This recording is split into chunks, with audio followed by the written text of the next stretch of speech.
What if I told you that money, the very thing we work for, save, and dream about, is an illusion? A carefully constructed system not designed to create widespread prosperity, but to quietly transfer it from the many to a select few. Behind every market boom, every shocking crash, and every government stimulus, there's a hidden engine humming away. It prints wealth for those at the top and saddles everyone else with debt. This isn't a conspiracy theory, it's the fundamental blueprint of modern finance. And once you understand it, you'll never see your bank account, your mortgage, or your paycheck the same way again. For most of history, money was simple. It was a tangible claim on something real, like gold or silver. A dollar bill represented a fixed amount of precious metals stored safely in a vault. This connection to a real-world asset gave money its stability and value. But that all changed in 1913. In a series of secret meetings on a secluded place called Jekyll Island, a group of the world's most powerful bankers and politicians gathered. Their mission? To create a new financial order. The result was the Federal Reserve System, a private central bank given the authority to control America's money supply. From that day forward, the government no longer issued its own money. It had to borrow it from the Fed, with interest. This single change created a system where money itself is born from debt. For the system to simply function, let alone grow, there must be constant borrowing. Think about that. If all debts were magically paid off tomorrow, there would be no money left in circulation. Not a single dollar. Banks participate in this by using a mechanism called fractional reserve banking. For every dollar they actually hold in their vaults, they're allowed to lend out many more, sometimes 10, 20, or even more. They are literally creating money out of thin air, based on the promise that not everyone will come asking for their cash at the same time. The entire system works only because we collectively believe it does.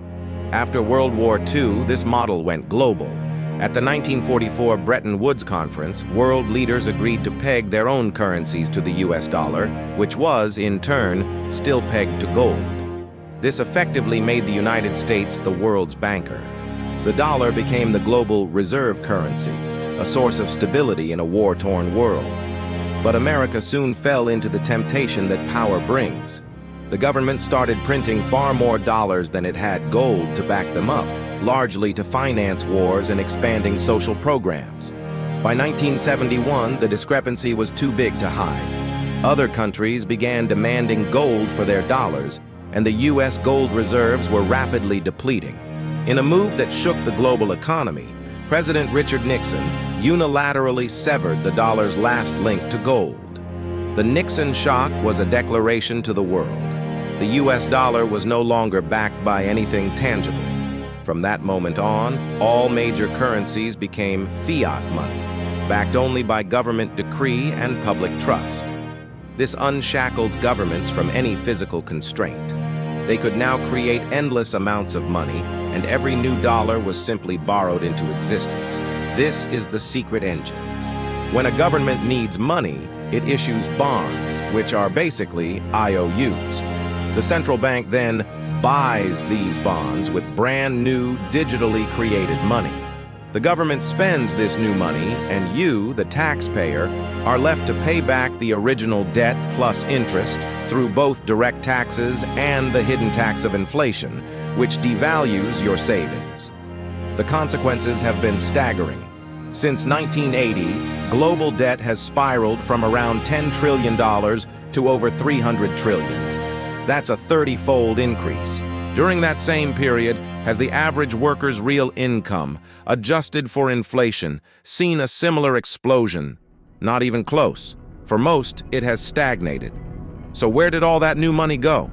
The wealthy aren't necessarily working 30 times harder. They're just sitting closer to the money printer. The 2008 financial crisis was the ultimate proof of this. The housing market, fueled by reckless lending, collapsed. Major banks, the very institutions that created the crisis, were on the brink of bankruptcy. But instead of letting the system correct itself, they received the biggest bailout in history. Trillions of dollars were printed out of thin air under a program innocuously named quantitative easing. Did that money go to help the millions who lost their homes? No. It was injected directly into the financial system. It flowed into assets, stocks, real estate, and corporate bonds, inflating their prices to record highs.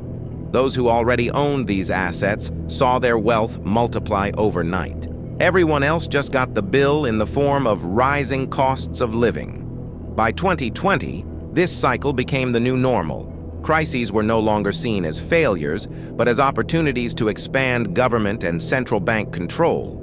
The answer to every problem, from a pandemic to an economic slowdown, became the same: print more money and pile on more debt. And now the next evolution of this system is being quietly rolled out: central bank digital currencies, or CBDCs. They promise a future that's cashless, convenient, and secure. A digital dollar that's traceable and programmable. But what is the hidden cost of this convenience? If every single transaction you make is monitored, recorded, and stored on a central ledger, what happens to financial privacy? Freedom becomes conditional, a privilege granted by the authority that controls the network. With the press of a button, your money could be frozen, restricted, or even erased. When the same institutions control both the creation of money and your access to it, they control everything. The result of this system is a level of wealth inequality unseen in modern history. The richest 1% now own nearly half of all global wealth, while the bottom 50% of the world's population owns less than 2%. This isn't an accident. It's the predictable outcome of a machine designed to reward the owners of debt and punish the holders of it. This is the great secret. The system only functions by keeping you in debt. Your student loans, your mortgage, your credit card balance, they aren't your personal financial failures. They are the fuel that powers the entire engine. Every interest payment you make, every tax dollar you contribute, every bailout that devalues your savings, it all flows upward, concentrating wealth at the very top. Money isn't created to make you wealthy. It's created to keep you working for it. So what can you do? Those who understand this game don't play by the same rules. They don't just chase a higher income, they acquire assets, things that hold value when paper money loses it. First, you must realize that true wealth is not the paper in your wallet or the digits on your screen.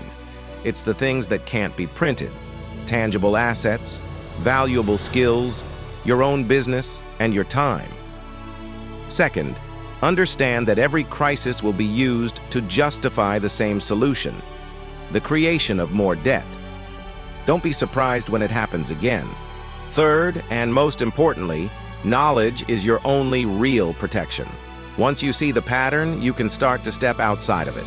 The next financial era will be digital, centralized, and controlled in ways we can barely imagine. If you don't understand how this engine works, you won't just lose money. You'll risk losing your financial freedom. The secret engine is still running, stronger than ever. But the moment you see it, the moment you understand how it operates, it begins to lose its power over you. If this video opened your eyes, please share it with someone you care about. Because the fewer people who understand the nature of money, the longer this machine will keep winning. Thanks for watching, and be sure to subscribe for more content that challenges the way you see the world.